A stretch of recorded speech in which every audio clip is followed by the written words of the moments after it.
एक जगह एक लोभी और निर्दयी शिकारी रहता था। पक्षियों को मारकर खाना ही उसका काम था। इस भयंकर काम के कारण उसके प्रियजनों ने भी उसका त्याग कर दिया था। तब से वह अकेला ही हाथ में जाल और लाठी लेकर जंगलों में पक्षियों के शिकार के लिए घूमा करता था। एक दिन उसके जाल में एक कबूतरी फंस गई। उसे लेकर जब वह अपनी कुटिया की ओर चला तो आकाश बादलों से घिर गया। मूसलाधार वर्षा होने लगी। सर्दी से ठिठुरकर शिकारी आश्रय की खोज करने लगा। थोड़ी दूरी पर एक बड़ा वृक्ष था। वृक्ष के नीचे खड़े होकर शिकारी ने कहा, यहाँ जो भी रहता है मैं उससे शरण मांगता हूँ। इस समय जो मेरी सहायता करेगा मैं उसका जन्मभर ऋणी रहूंगा। उस खोल में वही कबूतर रहता था जिसकी पत्नी को शिकारी ने जाल में फंसाया था। कबूतर उस समय पत्नी के वियोग से दुखी होकर विलाप कर रहा था। पति को प्रेमातुर पाकर कबूतरी का मन आनंद से नाच उठा। उसने मन ही मन सोचा, मेरे धन्य भाग्य है जो ऐसा प्रेमी पति मिला है। पति का प्रेम ही पत्नी का जीवन है। पति की प्रसन्नता से ही स्त्री जीवन सफल होता है। मेरा जीवन सफल हुआ। यह विचार कर वह पति से बोली, पतिदेव, मैं तुम्हारे सामने हूँ। इस शिकारी ने मुझे बांध लिया है। यह मेरे पुराने कर्मों का फल है। हम अपने कर्मफल से ही दुख भोगते हैं। मेरे बंधन की चिंता छोड़कर तुम इस समय अपने शरणागत अतिथि की सेवा करो।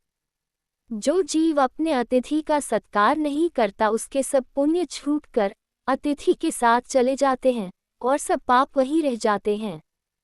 पत्नी की बात सुनकर कबूतर ने शिकारी से कहा, चिंता न करो। कहो, मैं तुम्हारी कौन सी सेवा कर सकता हूँ।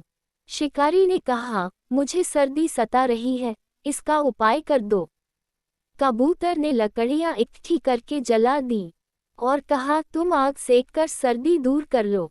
कबूतर को अब अतिथि सेवा के लिए भोजन की चिंता हुई, किंतु उसके घोंसले में तो अन्न का एक दाना भी नहीं था।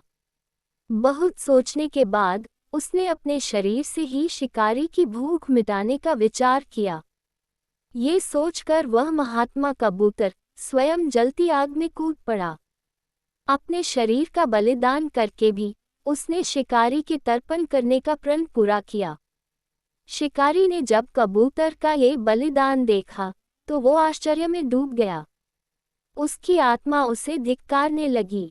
उसी क्षण उसने कबूतरी को जाल से निकाल कर मुक्त कर दिया और पक्षियों को फंसाने के जाल व अन्य उपकरणों को तोड़फोड़ दिया।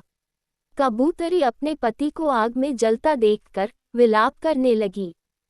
उसने सोचा, अपने पति के बिना अब मेरे जीवन में रखा ही क्या है। मेरा संसार उजड़ गया, अब किसके लिए प्राण धारण करूं। ये सोचकर वह पतिव्रता भी आग में कूद पड़ी। ये सब देख शिकारी बहुत दुखी हुआ और उसने भी उस दिन से ही प्राणी हिंसा छोड़ दी। दोस्तों, कहानी अच्छी लगी हो तो इसे लाइक करें, शेयर करें और चैनल को सब्सक्राइब जरूर करें। धन्यवाद।